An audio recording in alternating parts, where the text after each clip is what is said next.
Mark Regev is the spokesperson for the Israeli Prime Minister Benjamin Netanyahu. He's joining us live from Jerusalem. Mark, thanks for joining us. Does this latest attack, two attacks in Jerusalem today, show that the latest Israeli security measures aren't working? No, on the contrary. We believe that the mechanisms that we're putting in place will make the situation safer, more secure, and ultimately, we hope, lead to a de-escalation. The idea is to beef up the security presence in Jerusalem that deters violence and that also can deal with the violence if it does break out effectively. Ultimately, we've had over 30 violent attacks this month. We've had 8 Israelis killed. We've had some 70 Israelis injured, and we have to, as a government, do what needs to be done to protect our people. The argument is that the frustration level among young Palestinians is great because there seems to be no more peace process right now. Israeli-Palestinian peace negotiations, they have completely collapsed. Is there any discussion underway at all with the president of the Palestinian Authority, Mahmoud Abbas, to try to revive those peace talks so maybe there could be some hope? There's always communication between us and the Palestinians. And as you know, my Prime Minister said publicly just last week, he said he's ready to resume peace talks with the Palestinians immediately and without any preconditions whatsoever. But it must be understood, Wolf, that these attacks have got nothing to do with the peace process. I mean, the people who are coming with knives in Jerusalem and trying to murder innocent civilians, they're not interested in restarting the peace talks. They're not interested in reconciliation. They're interested in killing Jews. That's their goal. They are the antithesis, the opposite of peace. And it must be understood, they represent a larger regional phenomena like ISIS, an extremist phenomena, a reactionary phenomena, a nihilistic phenomena, and they have to be defeated.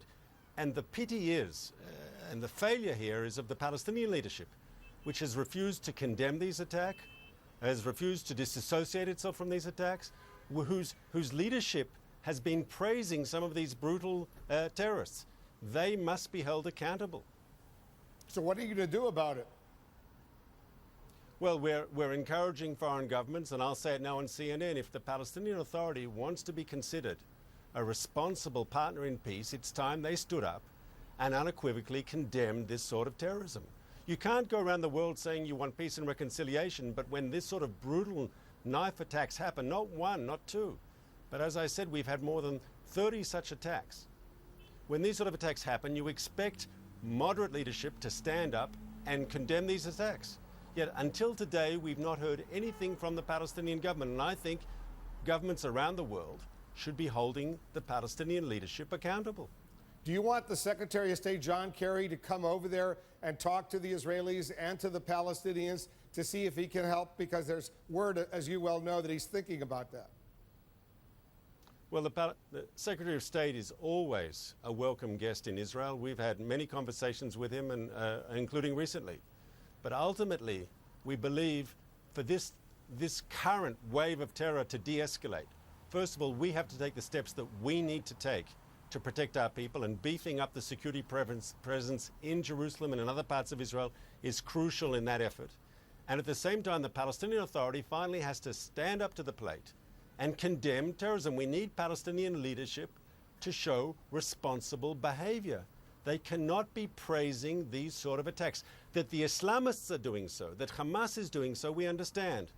Why is the Palestinian Authority praising these attacks? It's just unfathomable. Mark Regev is the Israeli spokesman for the Prime Minister of Israel, Benjamin Netanyahu. Thank you very much, Mark, for that.